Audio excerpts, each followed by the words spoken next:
Ahoy, you all. Hello. It is Tease. Good day. Good afternoon, good evening. I hope all are well. I hope all are safe. So I guess I could say really quickly, when it comes to the melanated people, the blacks as you know them, we, at a time such as this, we should be on the straight and narrow.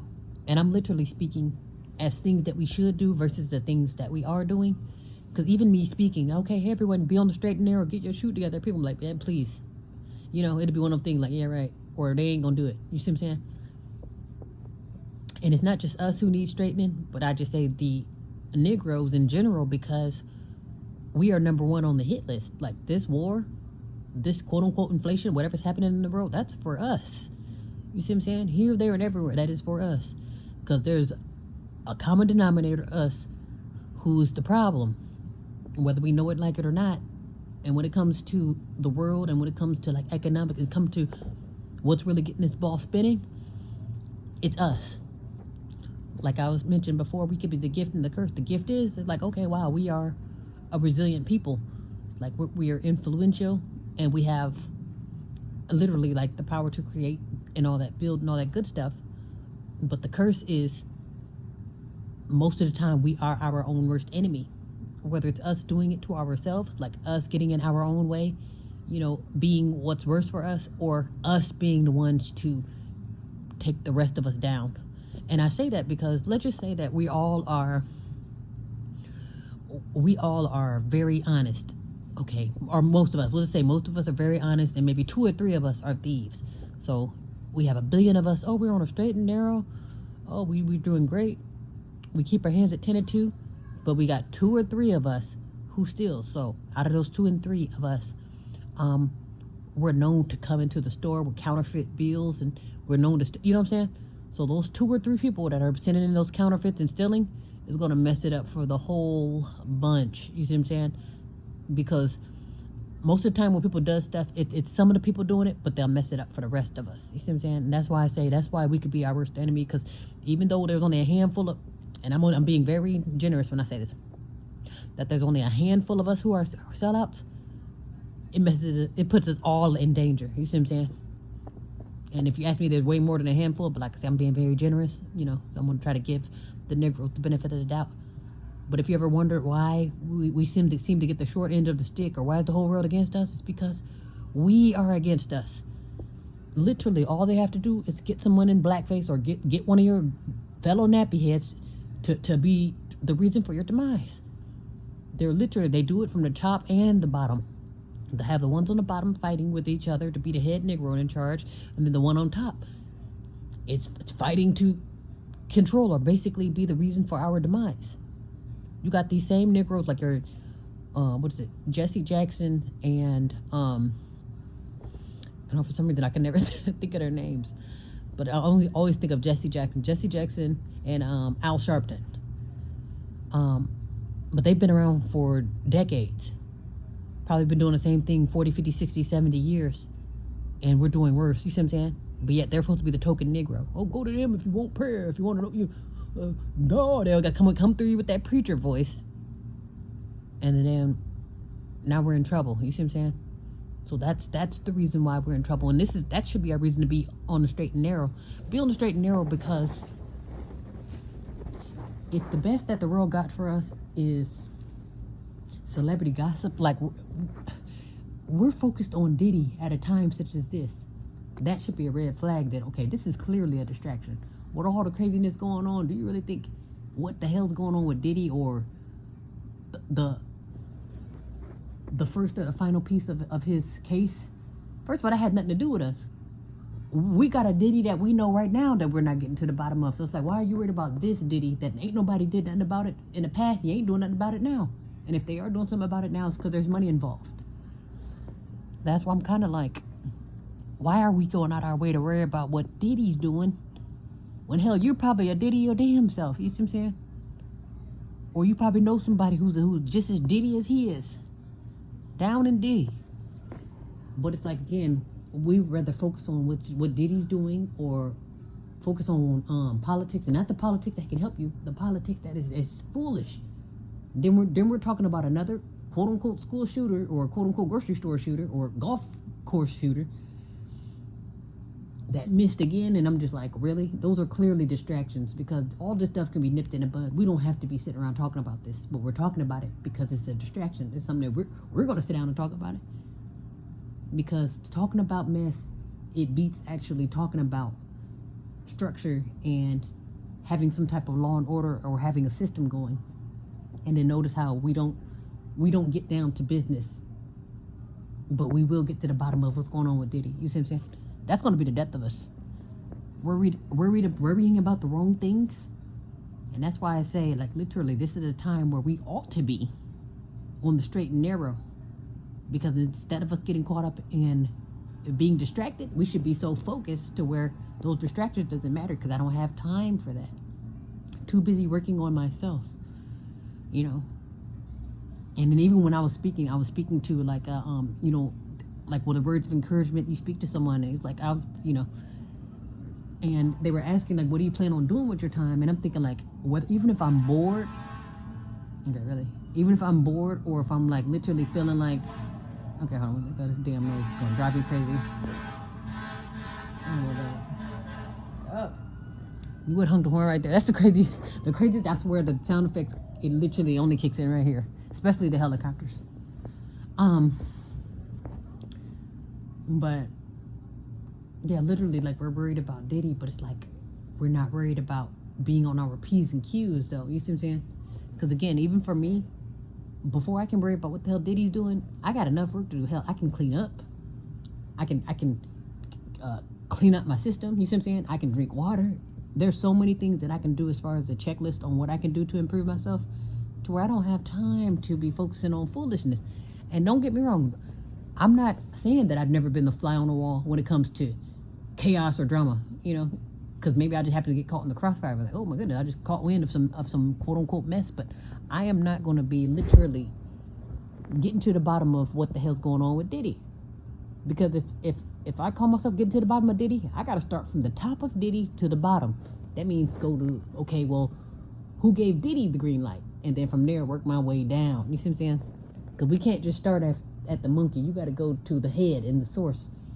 Because I can promise you, Diddy's not the only Diddy, and Donald Trump is not the only one grabbing people by the crotch. So that's why I'm thinking, like, well, how the hell are we going to focus on this when we're either just as guilty or we're just as complicit? Oh, I didn't do that, but you know somebody that's doing it, though. You see what I'm saying? But yeah, here we are focusing on one person. That's the problem.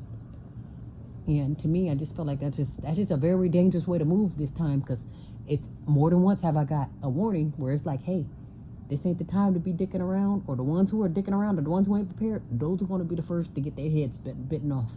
That's why I say, if you got time for guy versus gal and kicking the black man, woman, and child in the head, you got a very great chance of being rolled up in a rug, to say the least.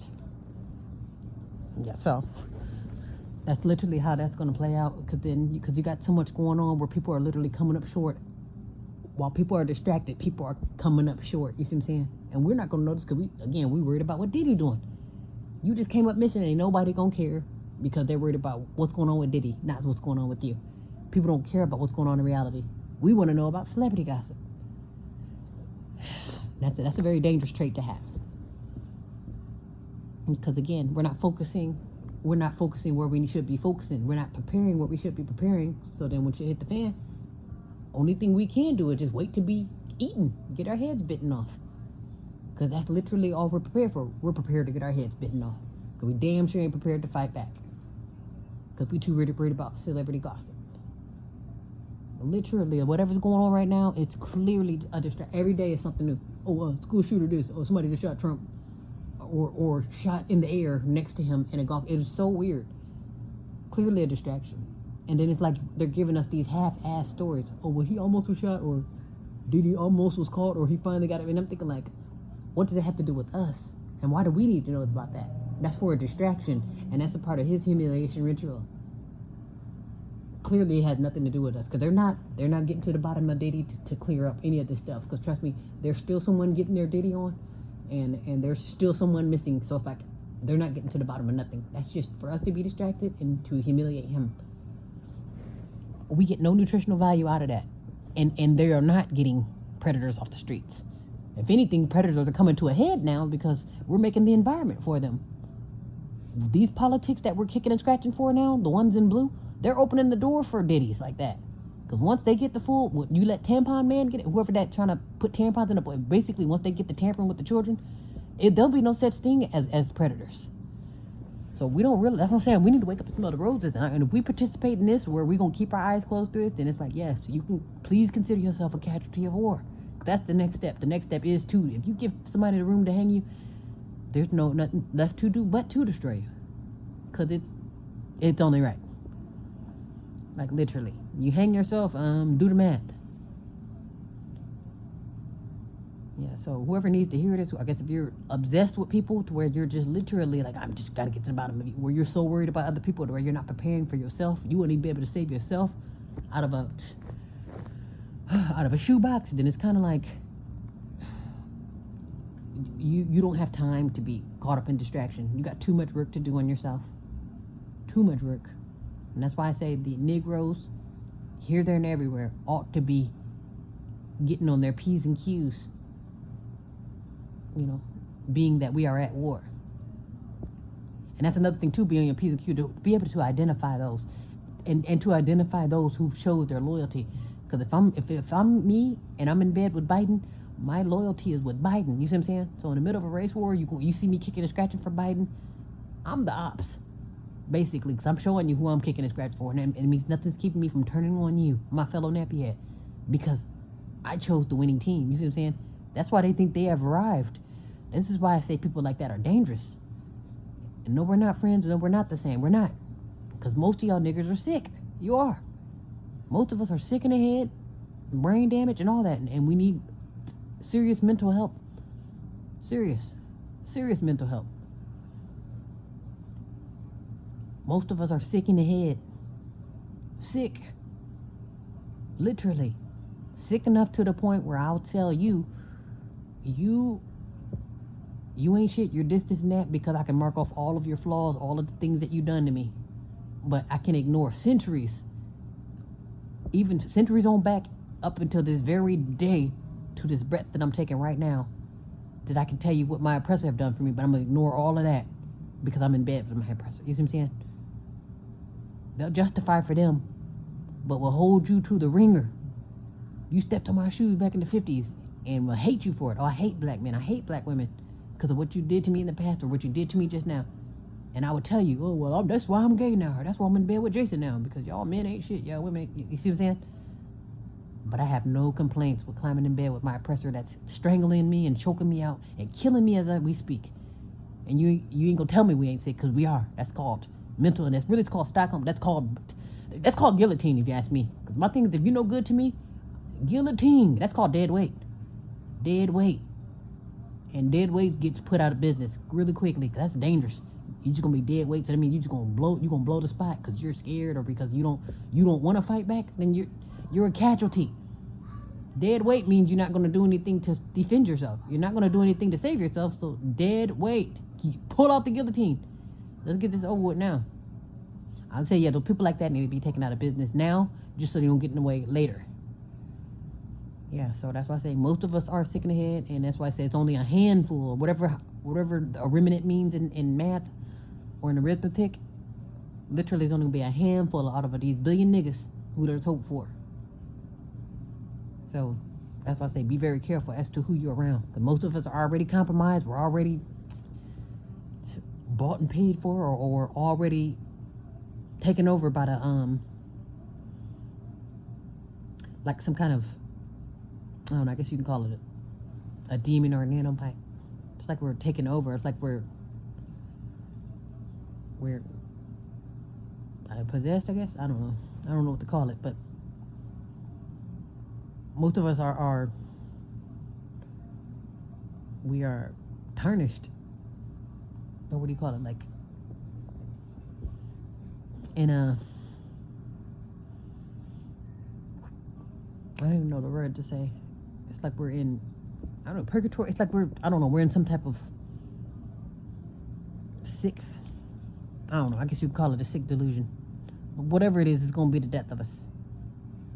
You know, because it's like we're just, brain dead. We're like just walking zombies, waiting to kill ourselves and waiting to kill each other. You know what I mean? And you don't think most of us got to get taken out? That's literally all we got to bring to the table. A bunch of zombies coming right for you. Some to attack you, and then some to attack themselves. No, that's called brick wall waiting to happen. That's why I say if you can't wake up at a time such as this, then it's like, all right. Well, be well, be safe.